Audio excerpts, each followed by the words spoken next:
Himalaya. Hi, this is Rosie Mercado, and you're listening to Season 2 of The Girl with Self-Esteem Issues, a Himalaya Learning audio course. To listen to the rest of the course and others like it, go to Himalaya.com/Rosie Season 2 and enter promo code RELATIONSHIPS to get your first 14 days absolutely free. I hope to see you there. I'm Rosie Mercado. This is The Girl with Self-Esteem Issues, the podcast that loves to get honest about family. Today's guest is a singer and overall inspiration for women everywhere. Her band, Wilson Phillips, is probably the most girl power group out there, and her honesty about body positivity and parenting makes her even more relatable. That's why I love you so much, because you keep it real. Welcome to the podcast, Carnie Wilson. Oh, Rosie. Thank you, Rosie. Before we get started, I want to recite the quote of the day. Today's quote comes from author and activist Bryant McGill. Real transformation requires real honesty. If you want to move forward, get real with yourself. What do you think about today's quote? Oh, wow. I mean, that's been my mantra for a long time. I think it's a mantra. I think it's a quote, but it's a mantra, you know? And you've been through such a transformation. I mean, we're talking about, and one of the things that I love besides your transformation is how you just keep it real. You just put it all out there. Like you speak your mind. And I think that's such an powerful, incredible thing to do, because people sometimes are so afraid of, like, if I say this, what are people going to think, or how they're going to react? And you don't give it. You just say it as you see it. Yeah. Well, I mean, I think it starts with like what the quote was about, you know, honesty, you know, and first being honest with yourself about, you know, doing kind of a self-check, you know, how am I doing? How am I feeling about this or that? Yeah. And then, you know, in general, I just think keeping things inside is what really harms us and keeps us from growing. So I just believe the more we're open, I mean, you know, there's a ton of place for everything. And believe me, I could use some discretion a lot. My husband always says, you know, you need to be a little more discreet. And I'm like, no, I don't, you know, but I kind of do, you know, so there's a limit too. Talking about honesty, how hard has it been honest at times to be honest with yourself? Like, call yourself, you're like, all right, like, I know I'm getting feedback, but hold on, let me check with myself. Is this constructive criticism, or is this just criticism to, like, pull me down? I mean, how many times have you gone through that? Because being a public figure, you must get applauded and celebrated, and at the same time torn apart. Yeah, that's definitely true. I mean, I don't know. I think it just comes down to, I mean, at 25, I felt different than I do now at 52. You know what I mean? Like now I do care about what people think, of course, because I care about people's feelings and I care about people and, you know, respecting other people's views, you know, and, you know, I want to I want to become teachable. I want to remain teachable and learn from other people as well. However, when it comes to the things that are really important to me, I can be influenced by other people. I can watch the way they have, you know, paved their own course, but I have to try to stay true to myself too. And part of that is intuition. Part of that is my own experience of what I've been through, my beliefs, you know, and my priorities. So these days, I don't really, if someone has an opinion about me, like me as a person, I don't care about that. If someone has an opinion about something that I've done, like an act, something that I've said or done, I will look into that and say, huh, why are they thinking that? Like, and I'll say, why do you feel that way? Or I'll try to figure that out, and I'll think, because if I solely rely on my own judgment, it could get skewed. We're all human, you know. Yeah. We're not like we don't evolve and then we graduate from evolving.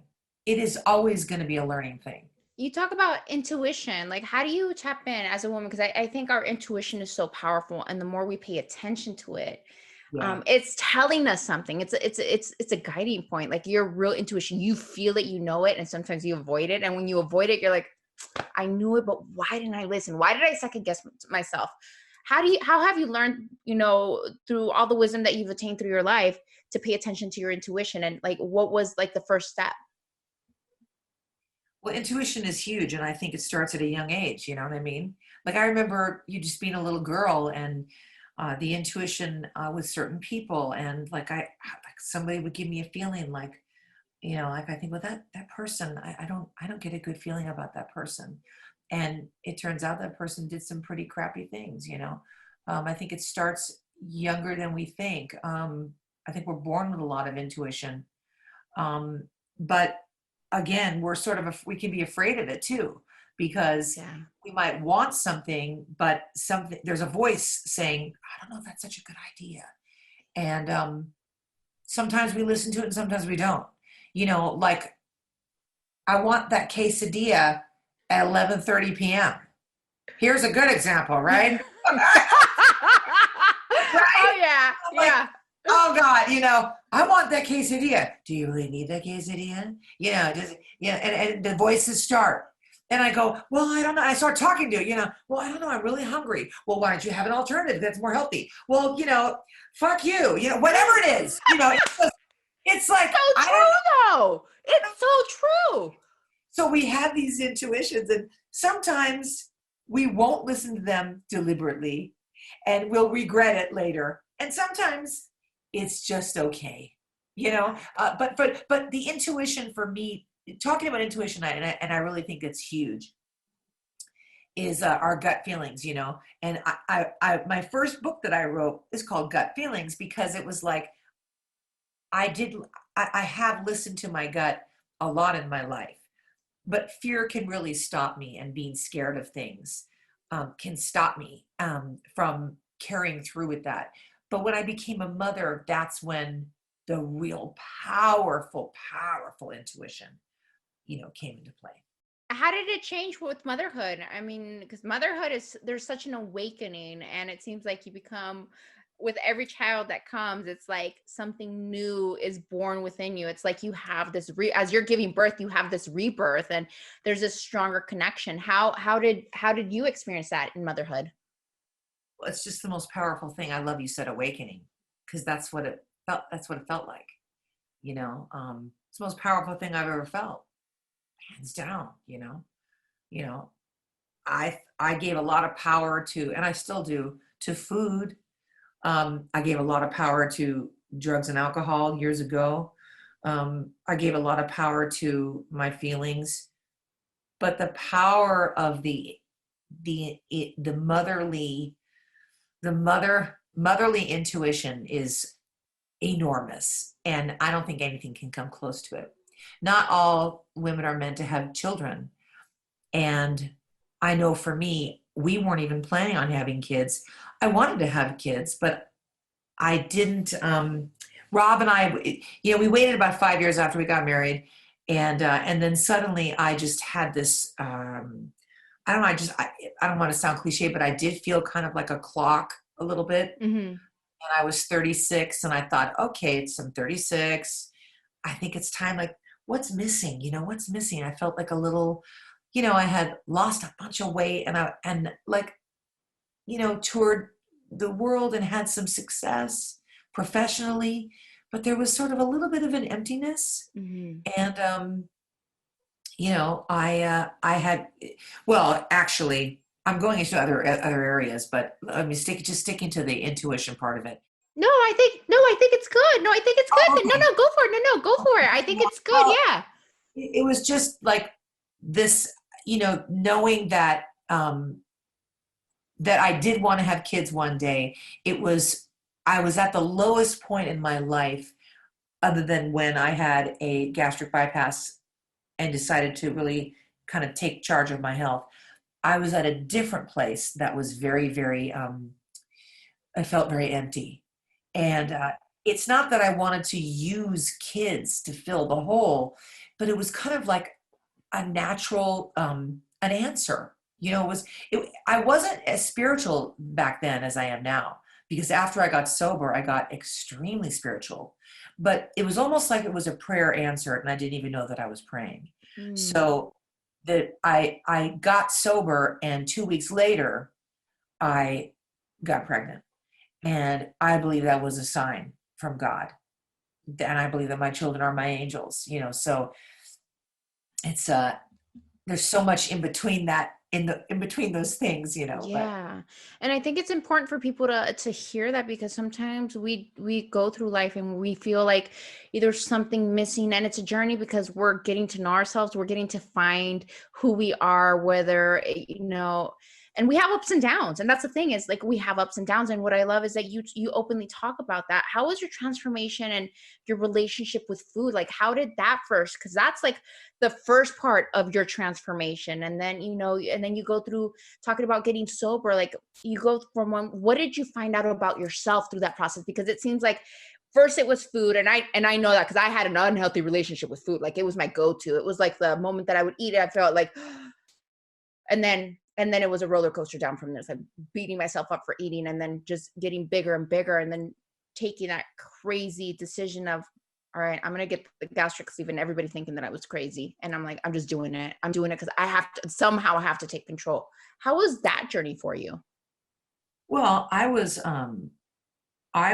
31, and I was experiencing, some comorbidities from obesity and from morbid obesity. And it was, I had a doctor tell me I wouldn't live to see 40, so it freaked me out, and, but, the sober thing is after sobriety and that addiction.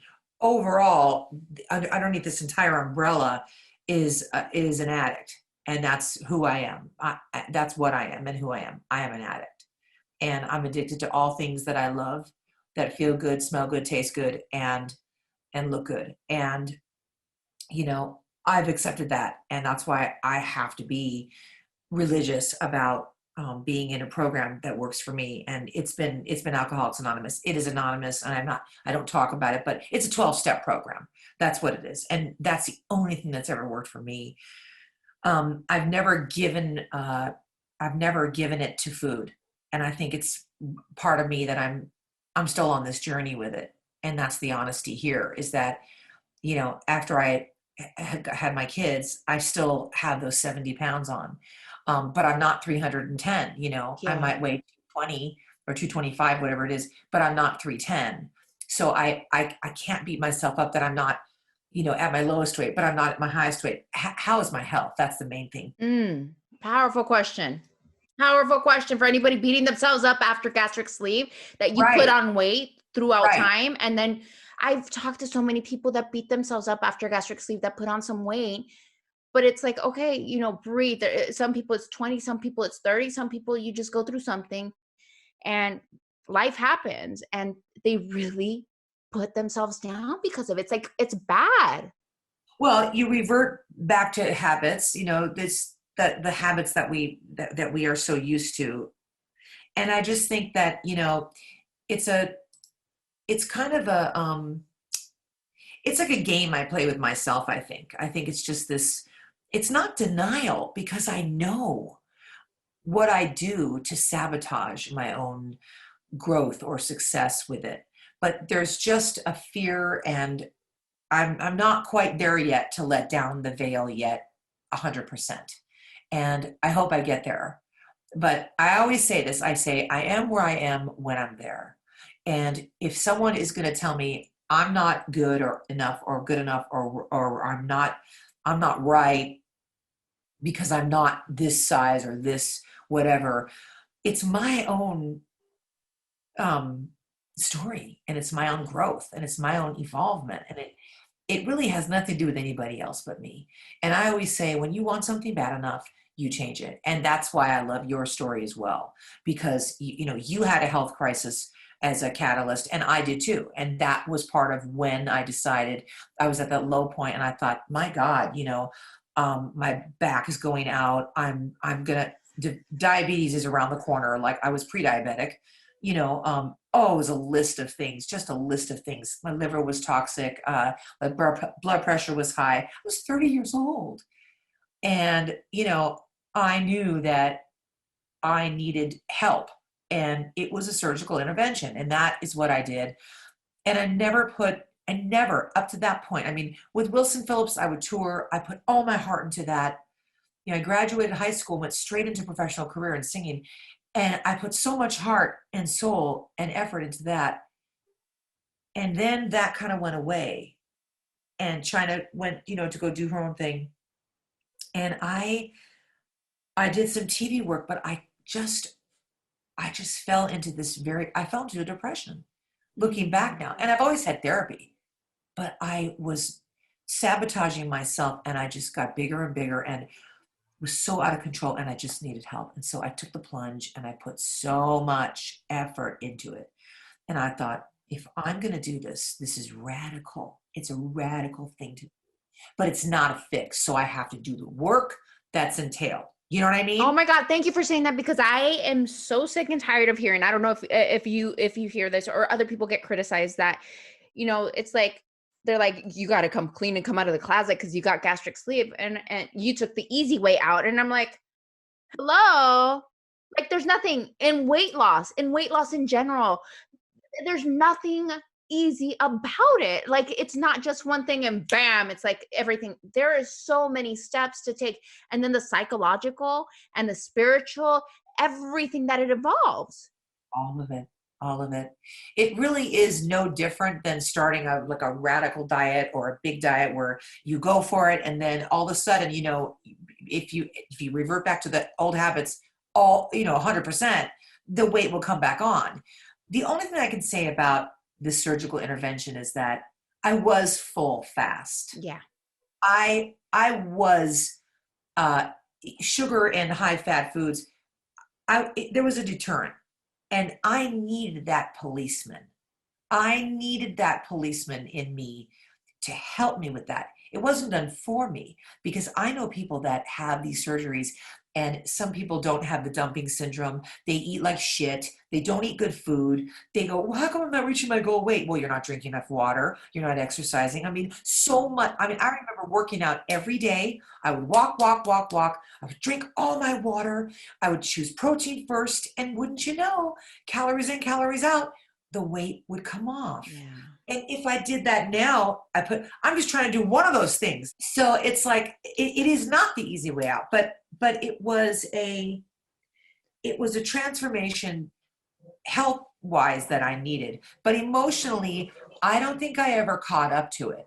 And maybe that's why I, you know, dove into alcohol, and I always smoked pot. I always loved pot. I was never a druggie, but I started to drink alcohol because I couldn't handle the physical change. It was foreign to me.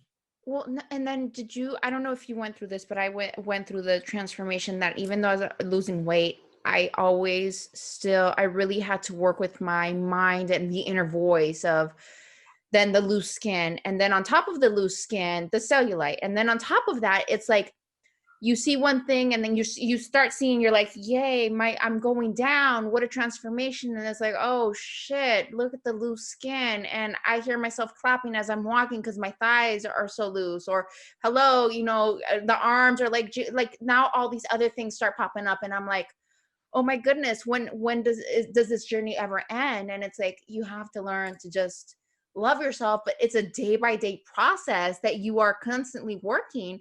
And then also having that look in the mirror of, okay, today I feel really good, and then tomorrow comes and the next day comes and, oh, you know what, I feel really fat today, or I still view myself as I did before. I mean, there's so many mind things that happen. How did you deal with all of that, and do you still deal with some of it? I think back then I put more emphasis on the little things like that. Today, it's like priorities. It's like I remember laying in the bathtub after I'd lost about 160 pounds, and I used to play with my skin.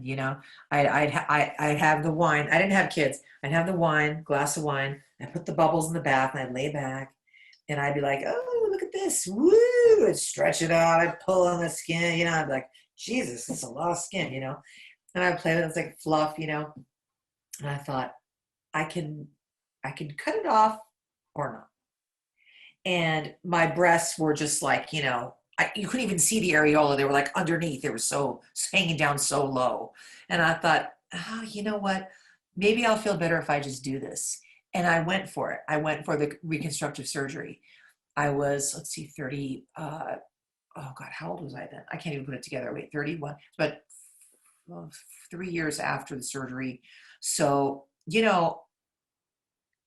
was before I had children. I always say before children, a different kind of BC, before Christ, before children.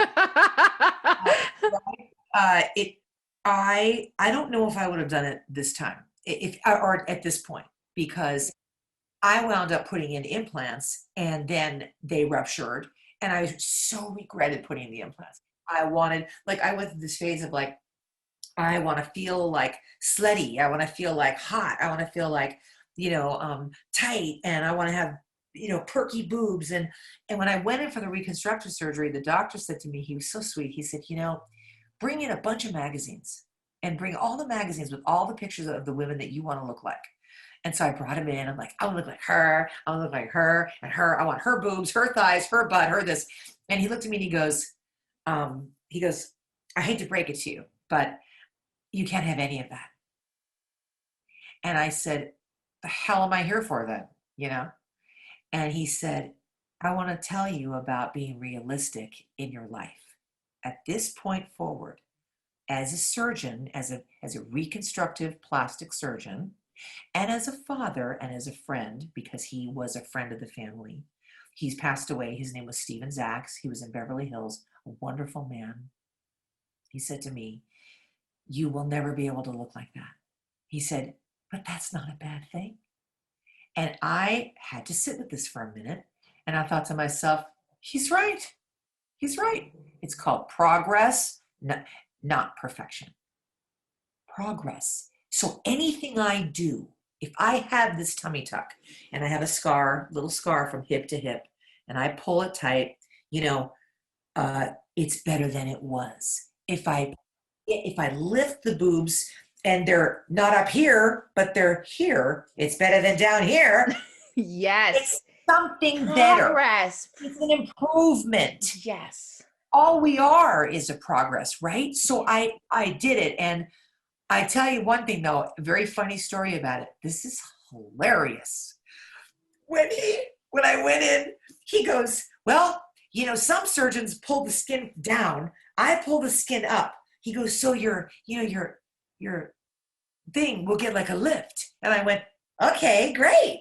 Not that it was sagging or weird, but I went, okay. Told me the same thing when I got my tummy tuck. He's like, we're going to give your vagina a lift. So we're just going to pull up. Yeah, perky and nice and tight. Fine. So I'm like, okay, great. So I go, I have the surgery, 8-hour surgery. And I was on the Demerol and I was hallucinating, and it was bad. Went to this little hotel for 2 days for a recovery thing. I went to go pee for the first time, walking like an old lady with the brace, and I never felt such tight sensation. I had stitches, I go to the bathroom and I sit down on the toilet and I sit to go pee, and my pee shoots across the room. I screamed, and the nurse was like, what's the matter? What's the matter? And I'm like, my pee. And I'm like, oh my God, he lifted my crotch. And then, but they get ready. They didn't get ready. Then, because he told me, I'm gonna pull your stomach so tight that you're gonna be able to bounce a quarter off it. And I'm like, okay, great. Well, when the first time I went to go poop, I went to wipe. I know this is disgusting, but it's funny as hell. I went to wipe and I went, wait a minute. Where is my asshole? Rosie, my whole butthole moved up like this much. Oh my goodness. And I couldn't find it. So I couldn't find it. So I was reaching. And then went to the surgeon for the checkup. And I went, I'm going to make him laugh really hard right now. I sat down and I said, Doc, thanks for the perky tits. Thanks for the puss of a 15-year-old. But where the hell is my asshole? And he fell, those little stools they sit on? Fell off his stool, laughing so hard. We couldn't even have the appointment. We were laughing so hard the whole time. It was the funniest thing. But so you got to have some humor in this stuff. Oh my goodness. I have to ask you, how was it for you? It was so crazy for me that I was able to see my vagina for the first Oh time in God, such a I long know. time. How was that for you? I was like, I was like, I can see my vagina. And he just looked at me like I'm like crazy. And I couldn't laugh because it hurt to laugh, but I was like, holy shit, I could see my vagina. And I was just like, I kept looking at it. And he's like, and he's just looking at me like he didn't know what to do. It was such a crazy moment. How was your moment? Oh God, I loved it. It was so great. I mean, you would think that it wouldn't be a big deal, but that's kind of my barometer, like if I can see if my stomach goes past my boobs and I know I've gained weight, or if my boobs are in front of it, it's so crazy. Oh, I was thrilled. I was thrilled. But I mean, I remember sitting on the toilet and breaking the toilet seat. I remember things that were so heartbreaking and so humiliating to myself, that it was these little victories, these little personal, no more seatbelt extension. There are these little victories that we celebrate, that mean a lot to us that might not mean anything to somebody Oh my else. God, like But checking your chair to make sure it's like it's a real good chair that you're not gonna break it or it's not. Yeah, those are the things that I'm never gonna forget. Or fitting in a car for me. Oh my God, being able to get any car and not having to worry if I could fit in the car, that was huge. I mean, people don't understand, like so many people that have not gone through like major weight loss don't understand like the little things that people take from granted, from like dancing and just walking without sweating profusely, the hips hurting, the lower back, feeling out of breath, going into a car, wiping your ass, anything. I mean, I know it's really true. tying your shoes and not feeling like you're going to pass out because you're like sucking it in to be able to, I and then you know. can't breathe. Like I people don't know. understand that kind of stuff. Now that you've gone through this transformation and also you've gone through sobriety and like just really just you're connected, you're open. What has that taught you as a mom? Like, what do you teach your kids now? What do you tell them? Yeah. I mean, it seems to me that, life can be really serious, and they start to experience little, victories, like we said, little failures, like, they get a lower grade on a test, they get a lower score than they thought they were going to get. I say to them, did you try? Did you study? Did you try? And they said, yes, I did. And I said, huh, okay. So there's more. There's the next one. It doesn't mean you're a failure as a person. I constantly tell them who you are inside, how you treat other people, how compassionate you are. That's what matters the most in your life, not a grade. I understand you want to build your grades up and, go to a good college or go to college. Great. You can do that. You can do that. You can do anything you want. But the priority is, who are you as a human being? How do you treat people? How do you help people? Are you compassionate? How do you love yourself? I mean, I remember Lola, who tends to, she can gain weight easily like me. Lucy has a little more Rob's genes. But I remember when Lola was going through this phase and she was, you know, kind of, gaining a little bit of weight. And she would talk really negatively about her body. And it crushed my soul when she would do that. Oh, crushed my heart. And I remember I remember crying. I've never been afraid to show my emotions to my kids. Not that I'm weak and that I won't be there for them or be their strong rock, but it's important for me to show my emotions to them, to know that I can overcome something. If something makes me sad, God damn it, I'm going to be sad. And then they have to know that the feelings will pass. So if she's upset about a grade, the feelings will pass and she can study harder for the next one, or the next one might be better. And then she knows the feeling of not failing, but maybe just not doing it like she would do. And that the next time she can experience a joyful feeling. That's just what I encourage them to do. What about the body positivity? Like, how do you teach Lola to have body positivity and just love herself? Because in a time with social media and, depression on an all-time high, and then kids like are really having a rough time either connecting or they're seeing things that are just not real on social media and they compare themselves from head to toe. And it's so crazy that that's happening, but it's the reality. How do you instill body positivity in your daughter with everything that you've learned so she grows up in a sense having a healthier relationship with her body than you did when you were that age? I think it's rapid. First of all, I have to say it's so horrid right now. what is happening right now is so scary for girls, young girls, and young boys. It's really important that the parents constantly tell them that what's inside is more important than the outside. That I was brought up that way. And I am so grateful because that's a savior. It's not going to get better out there. It's just, it always has been this way, from modeling to the actresses to all of it. And it's okay to be concerned about how you look.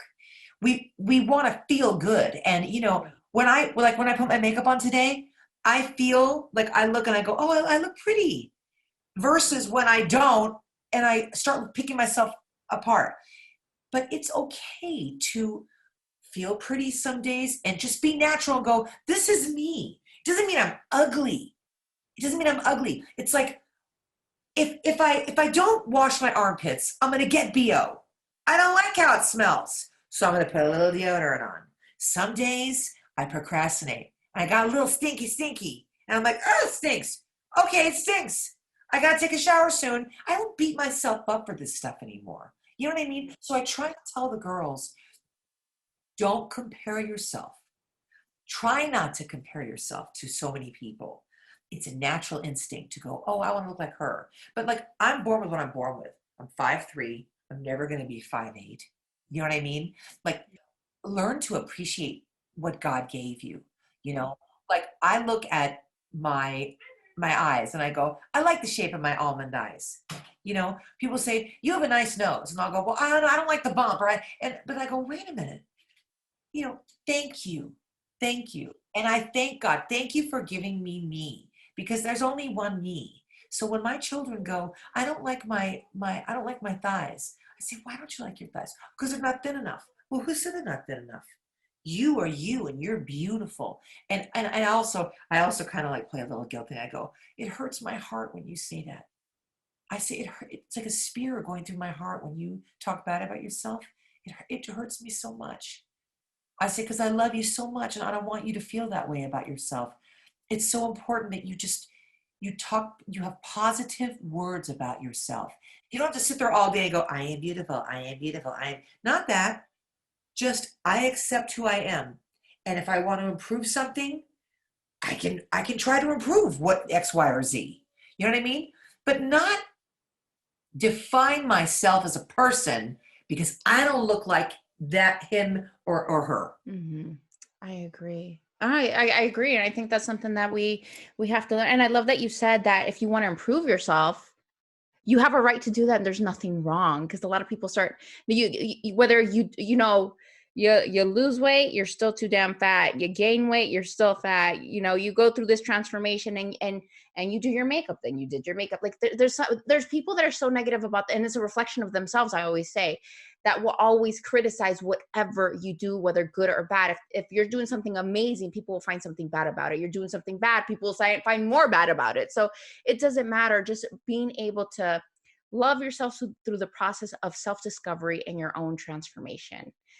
Now, this is something that I love to do. It's called Rosie's Takeaways, where I ask my friends about a moment of adversity that they had and how they overcame it. What was your moment and what was the lesson that you learned? Well, originally I thought I was going to talk about, having a gastric bypass and that moment of like that health thing. But what's interesting is what happened right before I had a gastric bypass. I woke up one morning and I thought I was having a stroke. I was brushing my teeth and I couldn't move the right side of my face. And I was brushing my teeth and it was like this. And I was like, oh my God, I can feel my face, but I can't smile and I can't move my mouth. And I had Bell's palsy, but I didn't know what it was. I called my doctor and I said, I think I'm having a stroke. I was at my heaviest weight, the lowest point of my life. I had broken up with my boyfriend. I was working at the needlepoint store. Wilson Phillips was not happening. I was a mess.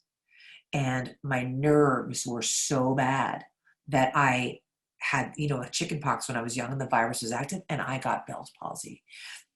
When I look at that moment, I feel like that moment was a time where God or some force was actually saying, freeze, freeze, like stop, and like one side of my face literally stopped. And it was like, freeze, go outside of yourself and take a look at your life right now. Look at yourself right now. And that was my moment where I went, oh shit, this is not good. I need to change. I need to help myself. That's it. That's it. That's what it was. That was my moment. And by the way, I had just filmed for a TV show, a TV movie called The 60s, and they had a red carpet event, and I had to walk down the red carpet with Bell's palsy. And I once went on the internet and Googled, like searching for pictures, and there's a picture of me like this, smiling on the red carpet with one is frightening. I'm like, so scary. But shit, those are the moments, I think everybody might have one of those. Everybody does, but sometimes we're so afraid to say it.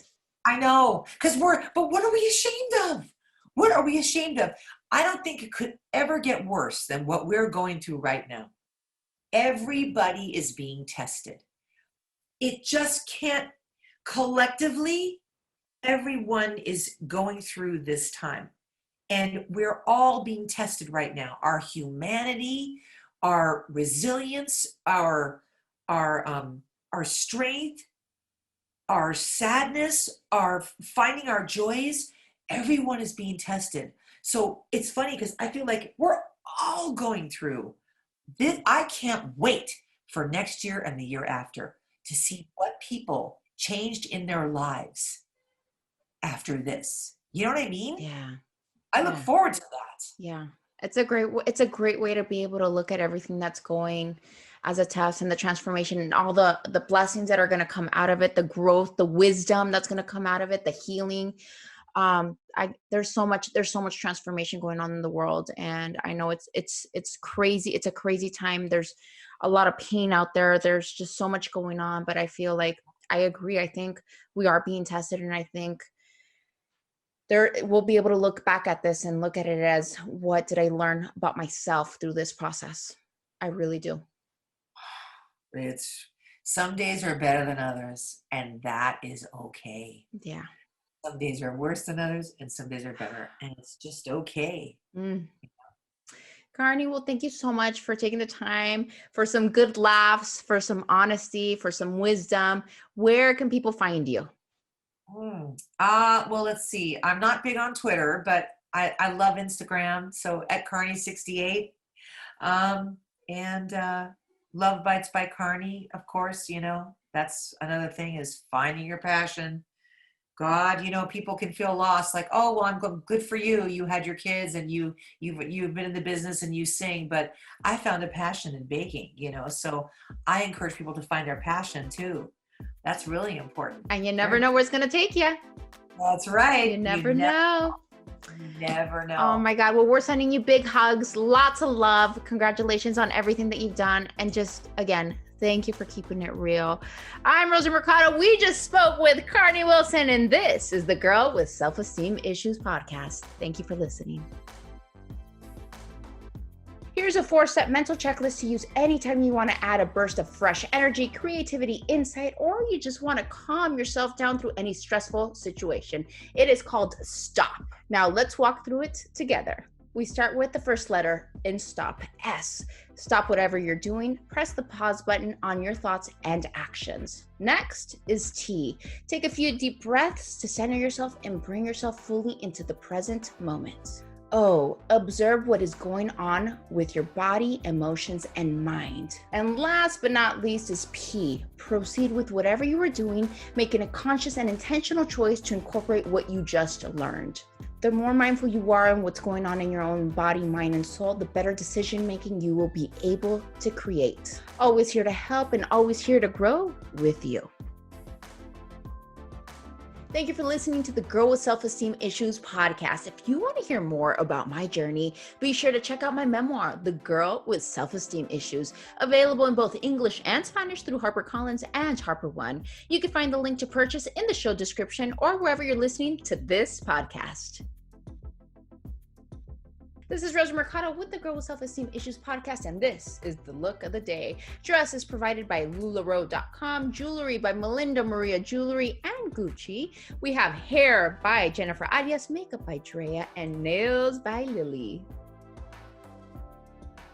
What you just heard was season 2 of the Girl with Self-Esteem Issues, a Himalaya Learning audio course. To listen to the rest of the course and others like it, go to Himalaya.com/Rosie season 2 and enter promo code relationships to get your first 14 days free. I hope to see you there.